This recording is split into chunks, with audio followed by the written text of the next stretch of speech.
Hey guys, what's up? It's Lainey, and today I am starting a weekend writing vlog. This writing vlog is going to be a revising vlog because I am switching gears and heading back into another revision of Cruel Family. I've mentioned this before. I sent it off to two people. I got feedback from one of them. She mentioned something that was something that I was thinking about for a while now. And kind of hearing her confirm that was like, yeah, maybe I should change that. So this revision, I'm really only focusing on one thing, and that is one of the relationships. Mostly the relationship dynamic. I'm changing the dynamic from one dynamic to another dynamic. It's just gonna take a careful eye to make sure I take out all of those other instances and reapply these new instances. So it is with my main character and one of the other characters. I feel like I know my main character inside and out. Like, she is the easiest character I've ever had to write. But this other character, I've always felt like he's been like 80%. Every draft I've done, there's always just been something off that I can't pinpoint and can't figure out why his character is not fully clicking. And I think this suggestion is going to help that, because when I was thinking about it, I'm like, yeah, I think maybe this is the one thing that has been preventing his character from being fully 3D, so to speak. And then I plan to send it to another person after I finish this draft. I'm actually going to send it to Kevin, from Kevin the writer, because he really wants to read it. I would love to see another perspective of this next draft, so to speak. Because this character has been the most difficult for me, I spent a lot of last night handwriting who this character is and what like his motivations and ambition and his external want is, because I've always known what his internal want is, but the external one has been always difficult for me. So I think I finally figured it out, and it requires me to lean more into religion. I'm pretty sure everybody knows that Cruel Family is based off of Roman Catholicism, because I used to be Roman Catholic growing up. I went to a Catholic school. The Bible and all of that culture is something I'm really familiar with. And even if I don't really believe in Catholicism anymore, I'm really fascinated with how it used to play in history. So that's why I kind of wanted to play with it in a fantasy setting. Like, my own reservations about religion, or particularly this religion, has prevented me sometimes from like fully committing to a character, if that makes sense, just because I'm like, well, I don't believe in this as I'm typing it, and that's kind of like, I need to let that go because the characters do. So that's been like a really difficult thing for me to like implement. It's gotten better with each draft, it really has, and I'm really proud with how I've kind of figured religion and politics in this book. Realizing that this character is way more religious than I'm letting on has made me required to like not overhaul his character, but really think deeply about it. So last night, that was really helpful. I ended up going to Katie Ann's live stream. I'll link her down below. I've already mentioned her. I think you guys should subscribe to her. That live stream went a little bit late. That's why I've been kind of slow moving today, because I slept in and then had a workout and then I ate, and now I'm here finally sitting at my desk. I'm hoping that I can get a couple more chapters in, because I do have to go to Target. I don't want to go to Target, but there are some like things that I do need. So I need to go there, get a few things, and then leave, because I don't want to go out, because I don't know how Corona is in your guys' area, but it's becoming out of control here in the county that I live in, because I live in a college town and all the colleges came back. They fucked it up by going out to all the bars with no social distancing and no masks. So our cases have skyrocketed again. I hate it here. No matter what time of day I go to Target, it's gonna be busy. I think I'm going to at least finish the chapter that I'm on, because I'm like halfway through chapter 4 of revising. See how I feel, if I want to continue, do another chapter, and then go to Target, or after this one, just go to Target, get it out of the way. That's pretty much what I plan to do for the rest of the day. I probably will watch some movies or continue watching Gossip Girl, but my main focus, I want to try to get through 3 chapters today, which I think I can do. And since I said it out loud, and I'm holding myself accountable, it's gonna get done.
I definitely feel like this lighting is some kind of something. Anyway, I'm back from Target. I've been back for a while. I watched some Gossip Girl and I finished the second season. So now I'm going to be heading into the third one. It's 7:40, so I'm just going to spend the rest of the night revising. I did the rest of chapter 4, I did chapter 5, and I did chapter 6 before I left Target. So now, starting chapter 7, this one is going to require a lot more revising because I already know there's a scene in here that I gotta completely ditch and rewrite it in a different scenario because the previous one is just not going to work anymore. I'm going to have to blur it, obviously, because it's my writing. The way I have it set up when I'm revising, so I have Alex's, I don't even know, did I say who also read it? Alex Brown. She offered to help me with the full manuscript, so very thankful for her. And it just kind of timing wise, it worked out perfectly because she just had gotten done revising and she had to send it off to her agent. And so she's like, I have time, let me read it. So I'm like, perfect. I just want to know what's wrong with it. Anyway, we already talked about that. But basically how I've set up my computer is I have the version that I'm revising on this side. And then on the other side, I have her in document notes. So I'm following along and fixing things when they come up. Even like certain like line edits she's done too, which was really helpful because like I will be the first to admit line editing is not my favorite. I feel like that's a skill that you need to learn. Like writing, telling a story, I'm good with. I can do that. Clearly, I've done it 4 times. But getting the lines and the language and the sentence structure right and the grammar is harder for me. But I'm learning with every draft like the best way to write a sentence. Speaking of like having to like split the screen, this is why I wish I had an extra monitor. But my desk, there is no room for an extra monitor. I guess I could like maybe put one right here, but then where would my lamp go and my cup holder? It's just, I work with a small desk, which was intentional at the time to get this small of a desk because I didn't want to have a lot of clutter because my college desks always had a lot of clutter. So that's why this one has always been super simplistic. But now I'm like, if it was just maybe another 6 inches on each side, I could get the monitor, but whatever. I am working with what I'm working with. The split screen has been working okay, so I'm just going to keep continuing with that. I've been talking for a while, but no more procrastination. I'm going to get started on revising.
It is, so it's 11 o'clock, or a little bit after 11, I forget, but I'm calling it a night. I was going to try to finish chapter 10, or do chapter 10, but it is a 3,000 word chapter, and I just finished editing a 3,000 word chapter, and that took a while, so I'm going to call it now because I do have to get up early tomorrow because I am walking with my best friend, so I want to get a good night's rest for that. Then I also have a live show tomorrow, writing sprints and a craft chat with some great people for BookNet Fest at home 2020.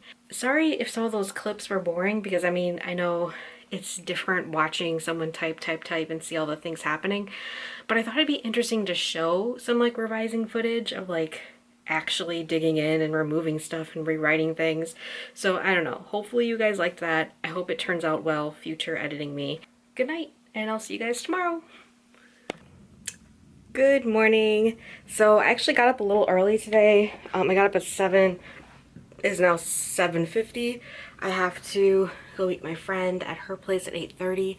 So I have about 25 minutes to kill, and I'm going to start revising. I don't think I'll finish the complete 3,000 word chapter, but I think I could probably get halfway through. This morning I feel like I'm on a little bit of a tighter schedule because the live show today is at 1 p.m. and we usually get back from our walk around 11-ish. I got a little bit more of a smaller crunch time to get ready for the live show.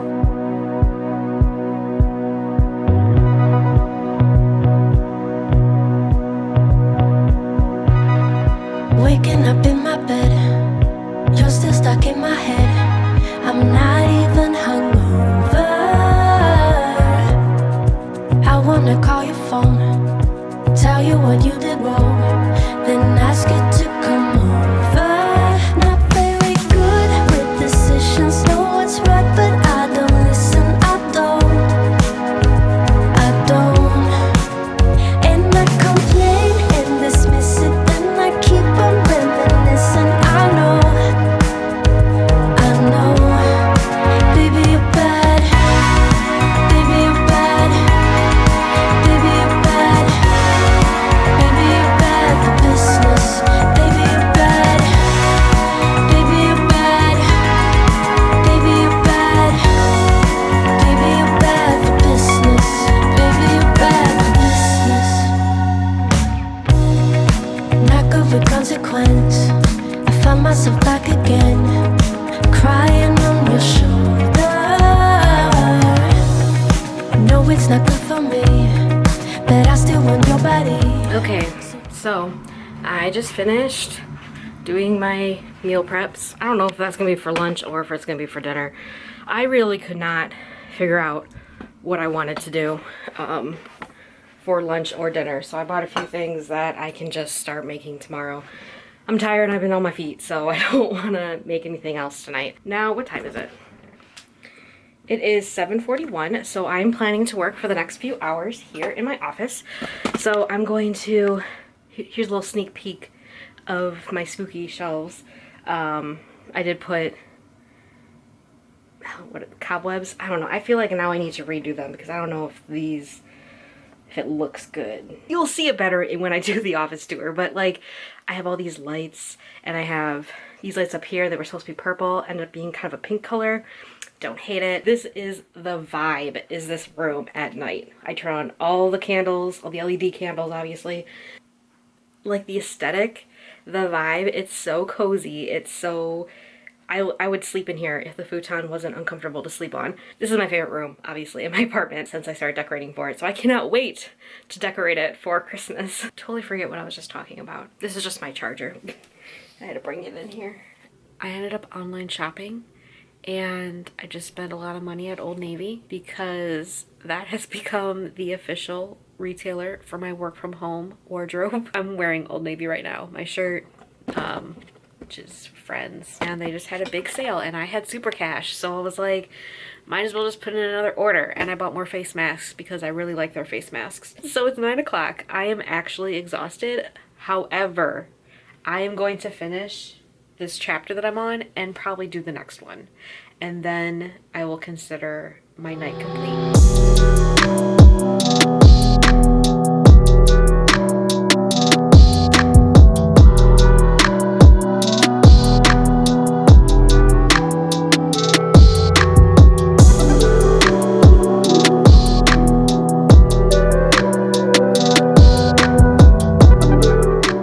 I'm gonna call it for the night because I am really tired. This will have to do.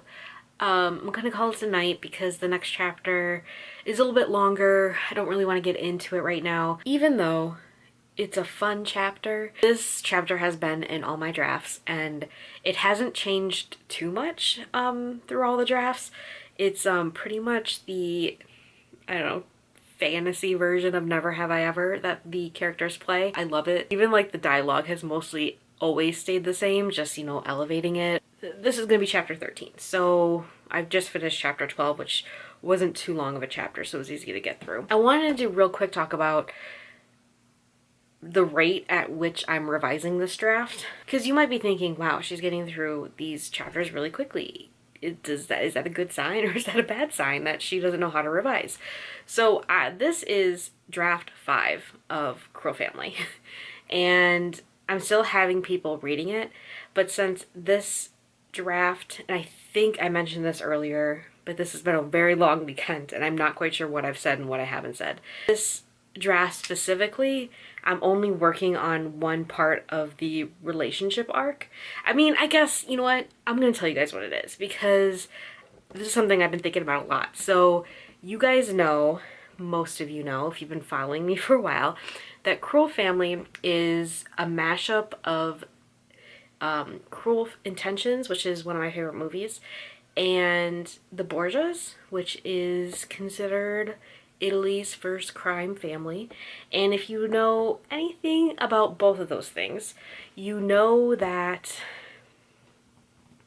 there's some like interesting character dynamics, specifically in Cruel Intentions. The two main characters are step siblings, so it's like the step sibling trope.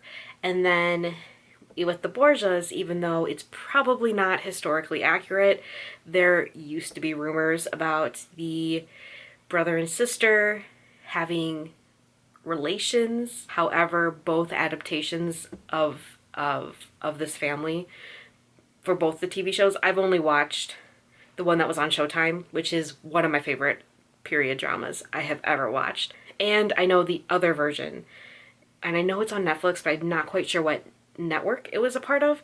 They both lean into that rumor as well, I guess. And while I didn't, the evolution of two of the characters' relationships first started off as like the Cruel Intentions. I'm like, they'll be step siblings, because I want to play with the step sibling trope. They're not related.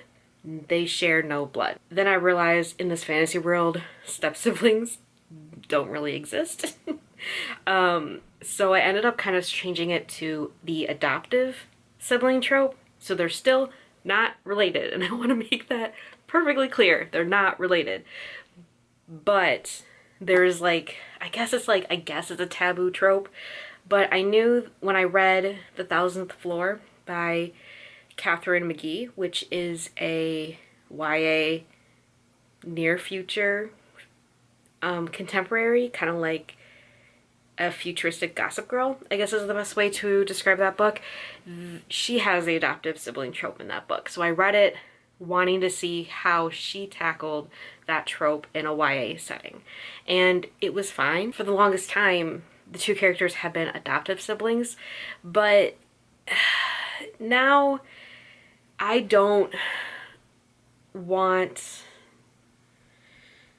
this aspect, because I know it's a hard sell and it's not done very often. I don't want this to be the reason why it will fail in the query trenches. Does that make sense? After talking it out with a couple people, I decided to change them to kind of like, they're no longer siblings. I mean, they were never siblings, and I want to make that clear. Because the last thing I'd want is Twitter to take this book and be like, that girl Lainey made an incest book, and I don't want it to be known as the incest book when it has nothing to do with incest. Does that make sense? But I know it can come across that way when you hear about, like, oh, adopted siblings. Long story short, because this is a very long clip, but I thought this would be a great way to wrap up this writing vlog, is that I'm switching their dynamic to they grew up together, and her father took him in when he was an orphan, I guess. And he's been being morphed into her father's protege. So she's grown up with him, so I still kind of have that forbidden aspect of it. Because they have known each other since they were younger. Because also, he's a priest.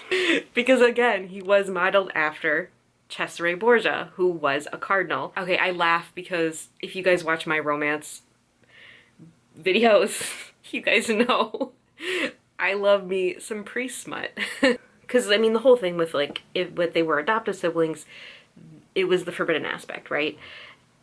They still have the forbidden aspect because he's a priest. So I still feel like I'm hitting all those beats, but now I'm just removing all the instances where they reference each other as siblings.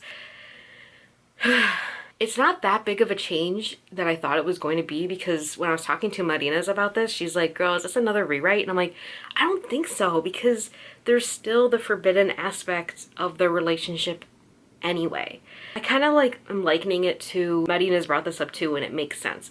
Like, when you load yourself up with accessories and jewelry, you're always told to take one thing off before you head out the door. That's kind of what I feel like this is. And like, this is the instance of, I'm just removing something that doesn't really need to be there anymore, because it already has something that is serving that purpose, which is the fact that he's a priest. So yeah, I feel better talking about it, because I didn't know how I would talk about it, because I don't want people to get the wrong idea of like what I'm writing.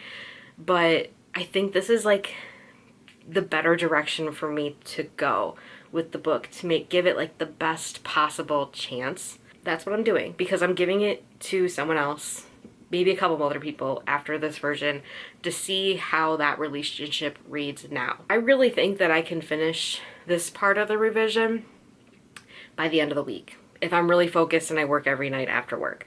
I'm already on chapter 13. There's 41 chapters. So with that in mind, pushing forward, I can do this. I think that's all I wanted to say. I'm really tired. I cannot wait. My bones are ready to sink into my mattress. That is how exhausted I am. And I don't know why, if it's because it's Sunday, because I worked out and I walked today, and I was on my feet cooking, and my mental bandwidth was reached with the live show talking. How's your writing been going? I would love to know. And I will see you guys all very soon. Bye.